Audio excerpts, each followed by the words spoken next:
Hey there, this is your boy, Pastor Rod, with the word for the day. I was just sitting around reflecting on the number of times that I went to God saying to Him, Lord, I don't want to do this anymore. I quit. Please, God, take this away from me. Knowing that deep down inside, I wasn't willing to let it go. Why? Because it brought me pleasure. Even though it may have been temporary, even though it may have evaporated moments later, the so-called satisfaction that I was receiving in that moment kept me doing that thing that I said that I detested over and over and over again. And it wasn't until I realized that until I was going to be sincere, earnestly sincere, in my desire to give that thing up, to let it go, to turn away from it, that change was going to take place in my life.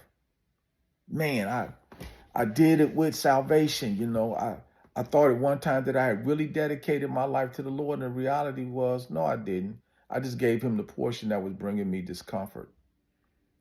When I suffered with an addictive lifestyle at one point, same thing. I had to confess to God, you know what? I want to quit, but the reality was I enjoyed what I was doing. And it wasn't until I asked Him to take it away, because I didn't want to deal with the consequence or the embarrassment that it would bring upon me, that it began to leave me the desire. He took the taste away, and it's been over some 40 something years since I've had an encounter like that. So my question to us is, when we go to God, are we really willing to quit and forsake the things that we have convinced ourselves are so enjoyable? Because if not, it's not going to go away. It just becomes a vicious cycle that we'll repeat over and over and over again. And here's what the word says. God knows our heart.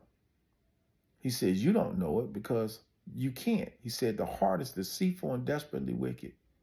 He says, but out of it flows the issues of life. But when we are willing to allow Him to look into our heart, and when we take that moment to be sincere in our prayers, God will take whatever it is that's been a hindrance to His will being promoted in our lives away from us. God wants His will versus our will. Oh, well, this is the word from Pastor Rod on today. If you can relate to it, comment below.